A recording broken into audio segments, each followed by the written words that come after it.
जय सच्चिनंदन जय सच्चिनंदन जय सच्चिनंदन जय सच्चिनंदन जय सच्चिनंदन जय सच्चिनंदन जय सच्चिनंदन जय सच्चिनंदन गौर हरि जय सच्चिनंदन गौर हरि जय सच्चिनंदन गौर हरि जय सच्चिनंदन गौर हरि गौर गौर गौर हरि गौर गौर गौर हरि गौर हरि जय गौर हरि गौर हरि जय गौर हरि गौर हरि जय गौर हरि गौर हरि जय गौर हरि सच्ची माता प्राण धन गौर हरि सच्ची माता प्राण धन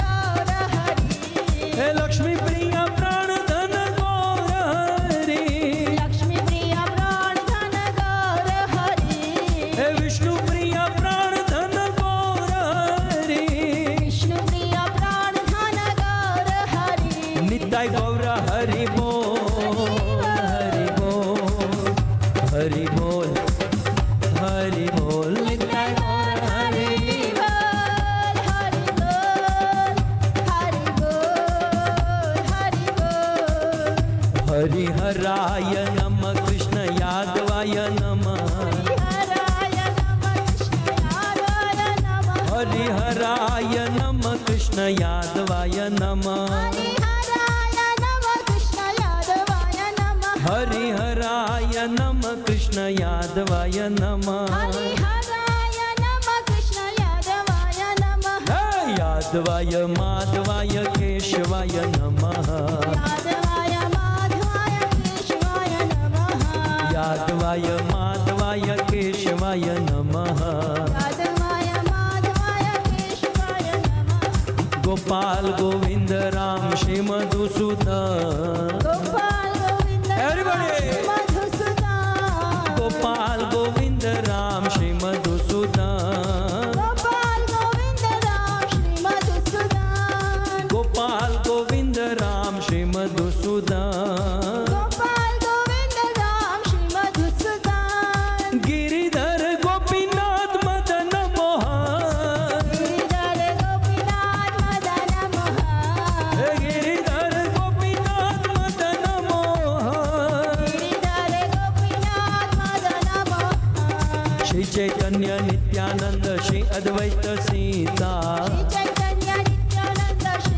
अद्वैत सीता श्री चैतन्य नित्यानंद श्री अद्वैत सीता श्री चैतन्य नित्यानंद श्री अद्वैत सीता श्री चैतन्य नित्यानंद श्री अद्वैत सीता श्री चैतन्य नित्यानंद श्री अद्वैत सीता हरि गुरु वैष्णव भागवत गीता हरि गुरु वैष्णव भागवत गीता हरि गुरु वैष्णव भागवत गीता हरि गुरु वैष्णव भागवत गीता श्री रूप सनातन भट्ट रघुनाथ श्री रूप सनातन भट्ट रघुनाथ श्री रूप सनातन भट्ट रघुनाथ श्री रूप सनातन भट्ट रघुनाथ श्री रूप सनातन भट्ट रघुनाथ श्री रूप सनातन भट्ट रघुनाथ श्री जीव गोपाल भट्ट दास रघुनाथ श्री जीव गोपाल भट्ट दास रघुनाथ श्री जीव गोपाल भट्ट दास रघुनाथ श्री जीव गोपाल भट्ट दास रघुनाथ इच्छाय गोसाई करी चरण वंदन इच्छाय गोसाई करी चरण वंदन इच्छाय गोसाई करी चरण वंदन इच्छाय गोसाई करी चरण वंदन इच्छाय गोसाई करी चरण वंदन इच्छाय गोसाई करी चरण वंदन जाय ते विघ्न नाश अभीष्ट पुराण राहते विघ्ननाश विघ्नपुराण जाय ते विघ्न नाश अभीष्ट पुराण राहते विघ्ननाश विघ्नपुराण इच्छाय गोसाई जार मुई तारदा इच्छाय गोसाई जान मोहि छाय गोसाई जार मोही तारदा तास बार पद रेणु मोर पंचग्राम तास बार पद रेणु मोर पंचग्राम तांदेर चरण सेवी भक्त सनेवा तांदेर चरण सेवी भक्त सनेवा तांदेर चरण सेवी भक्त सनेवा जन्म जन्म होई यही अभिलाष जन्म जन्म होई यही अभिलाष आनंद बोलो हरि भज वृंदावन आनंद बोलो हरि भज वृंदावन आनंद बोलो हरि भज वृंदावन श्री गुरु वैष्णव पदे मजाइया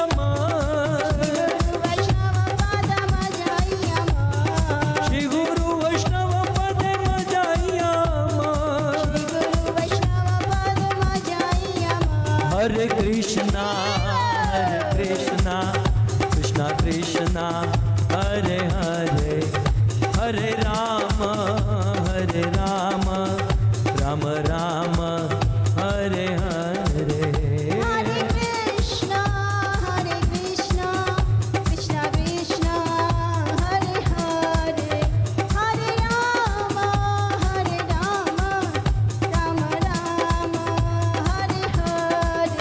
जय राधा माधव राधे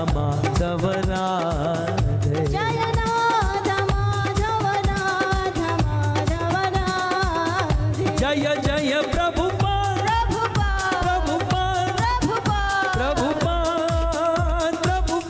जय जय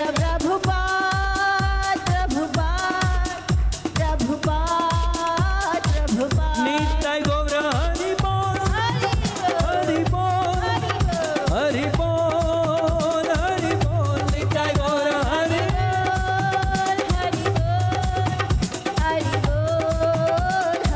युग धर्म हरि नाम संकीर्तन की श्री श्री राधा माधव भगवान की श्री श्री गौर निताय की जगत गुरु श्री प्रभुपाद की निताय गौर प्रेमानंद हरि हरि हरि बोल।